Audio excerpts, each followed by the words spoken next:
In this video, we're taking a look at SpeedyBee's latest Cinewhoop, the Bee25. This is a nice little 2.5-inch Cinewhoop that weighs in under 250 grams, has a DJI O3 air unit on board, and has some pretty unique features that I haven't seen on other FPV drones. So off the bat, in the box, you get the drone. I got the TBS version that doesn't come with an O3 air unit. You can get this in a couple different configurations. You can get it with an ELRS receiver, TBS receiver, or an O3 air unit installed, or you can get it with nothing installed, and then you just install your own video transmitter and receiver. The version that doesn't come with any receiver or video transmitter comes in at $180 and increases in price from there. In the box, you get the drone, screws, a spare strap, and user manual. So off the bat, you can kind of see that this is a pretty uniquely designed drone, and SpeedyBee got pretty crafty with this front camera design. Not only does this entire bracket up front hold the camera, but you've got the entire O3 air unit and the antennas all mounted in this thing, and this is all one unit that's just held in with 4 screws. You've got 2 right here and then 2 in the back. Remove those screws and you can easily take the entire O3 air unit and camera out. This is pretty nice, especially if you only have one O3 air unit, because now you can easily take everything out to use it in another drone if you need to. What would make this even cooler is if SpeedyBee ended up making other drones that utilize this camera mounting bracket. So say you have a 3-inch Cinewhoop and a 5-inch freestyle drone that you want to use an O3 air unit in. If they're made by SpeedyBee and they utilize this entire front bracket system, and you'd easily be able to move this O3 air unit from drone to drone. The mount that I have on mine is made out of aluminum, and this is the nose upgrade kit that you can get for $9. I would say that for $9, if you're gonna get this drone, that is probably worth it. The one that comes with the drone is this one. You kind of have a better idea of what this looks like with nothing in it. But this is the one that comes with the drone. This is just made out of plastic and is a little flimsy. So if you're looking for durability, I would definitely go with the aluminum upgrade kit for $9. Otherwise, the drone does come with this one. We've got easy access to the USB-C port and the microSD card up top. We've got rubber dampeners on the front holding the O3 camera, so we shouldn't see any jello in the footage. Also, the mounting brackets for the antenna also act as a cooling duct for the O3 air unit. Kind of a neat little feature. Moving back on the drone, we have a nice battery mounting setup with a stretchy band that'll allow you to attach pretty much any 4S LiPo that's under 1100 milliamps. Hard-mounted XT30 in the back right here. Big fan of the hard-mounted battery connectors.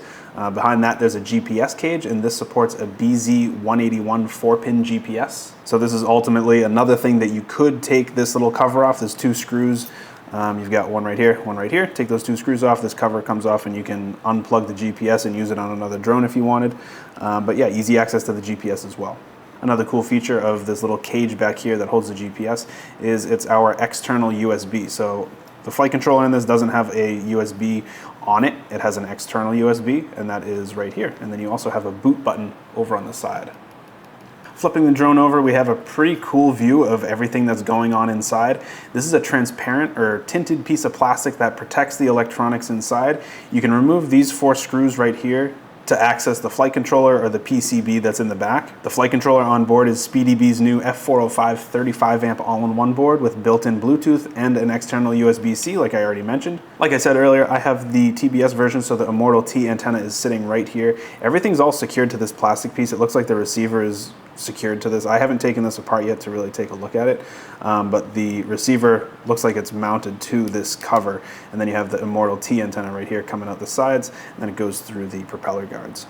The PCB in the back holds the external USB-C. That also has the XT30 mounted to it, along with a 25-volt capacitor, and it controls the LEDs that are around the props. You have full control over the LED color when in the SpeedyBee app. I'll show you guys that briefly in a minute.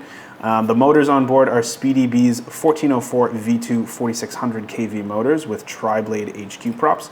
Weight-wise, with an O3 air unit, no battery, you're looking at about 177 grams. And then if you add this is the primary battery that I'm going to be using. This is a 720 milliamp 4S RDQ battery. That's going to put you at 244 grams, so just under 250 grams. So if you're looking for a drone that's under 250 grams, this might be a solid option.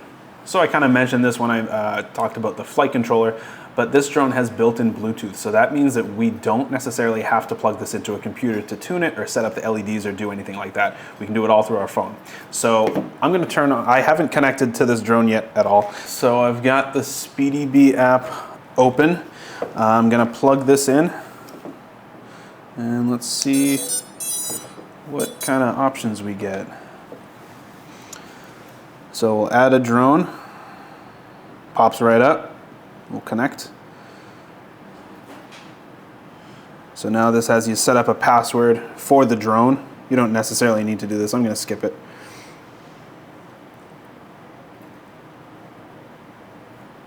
Click to set LED strip. So if we go to Toolbox, it looks like that's where we can change the LEDs. So this LED strip is the meteor LED. So we'll be able to go in here and change how many LEDs there are. And then if we go into here, looks like we have just a bunch of different lighting effects. Arming forbidden, arming allowed. So we have different effects that the lights will do if you're not able to arm, or if it's arming, low power alarm, find my drone. So it looks like you'll get different lighting effects if you have different alerts on the drone when arming or taking off. If you go over to this tab, this looks like flight light effect instruction. This function is used to set the LED strip effect during flight, making the flight more personalized and colorful. It can be turned on or off. Controller. Customize LED strip effects. So now we have just a bunch of different effects that we can do. How do you change the color? There it is. All right. That's sick. So you can change the color, you can change the design that it does. That's really cool. But yeah, you can customize the color of the lights. Hopefully my O3 air unit isn't getting too hot right now. Guiding stuff. So you got a bunch of different effects here. So you can control all the LEDs through here.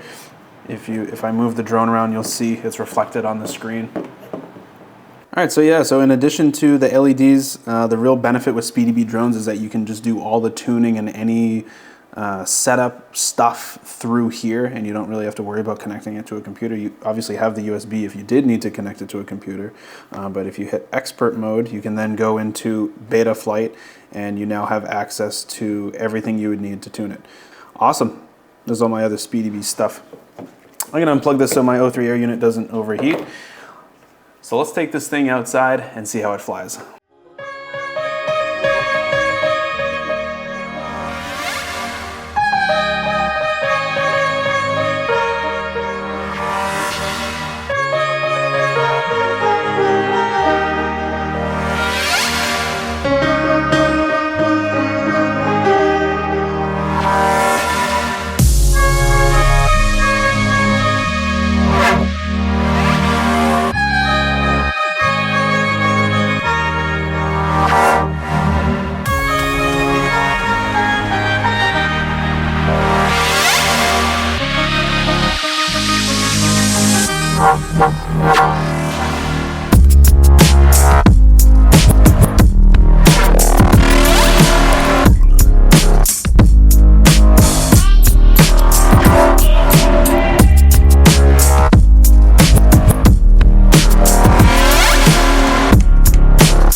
So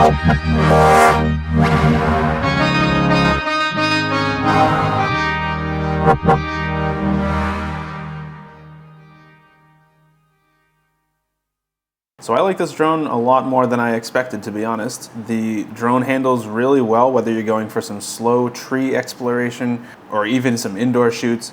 But at the same time, when you give it some throttle and want to freestyle a little bit, this thing handles it very well.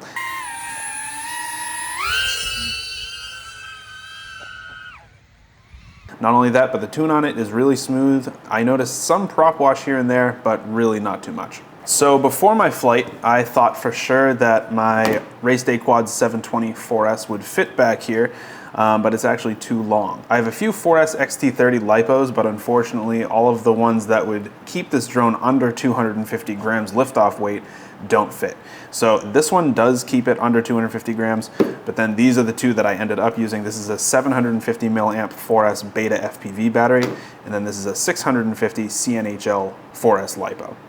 These are the two that I mainly use in my testing. With the 750, I got a little over 6 minutes, and then with the 650, around 5.5 minutes. With the 750, I was doing a lot of freestyle and some cruising, so I'm sure if you were doing some slower flights, you'd probably see closer to 7 minutes. If the only batteries that you have are these ones, you can make this fit, but you'll probably need an XT30 extension just because the hard-mounted XT30 is right here and it's staying here.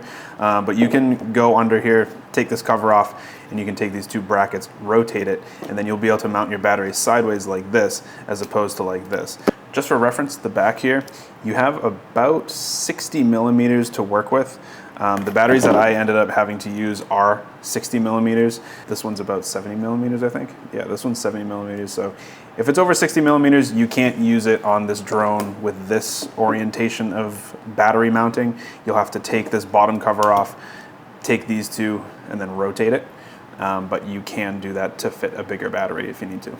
The next thing I wanted to mention is the fact that the USB-C and the micro SD card slot are both very exposed and can easily get dirt in there. So just be careful when you're flying. I would highly suggest printing some of the covers that they have available on their site for download. You can 3D print a bunch of different parts for this thing, and one of them is a cover that'll protect the O3 air unit, and it also acts as a GoPro mount. So if you wanted to mount a GoPro to this thing, you can go download that file, you can print that. They have a couple antenna mounts. They got a couple different things on there. There's actually a good amount of 3D printable files available, so go check those out. I would highly recommend downloading the one that's going to protect the O3 air unit. I feel like this is the kind of thing that they should just include in the box, but at least it's available for free on their site. So I wanted to get more indoor footage with this thing, but I figured I would wait since we're actually going to Supercharge soon after this video is getting posted. So I will be taking this little drone with me to chase some go-karts, and I'll make a separate video with some flight footage from that. So that's going to do it for this one, guys. If you enjoyed the video, make sure you subscribe to the channel for more FPV content. Leave the video a like, and if you have any questions about the Bee25, leave a comment down below.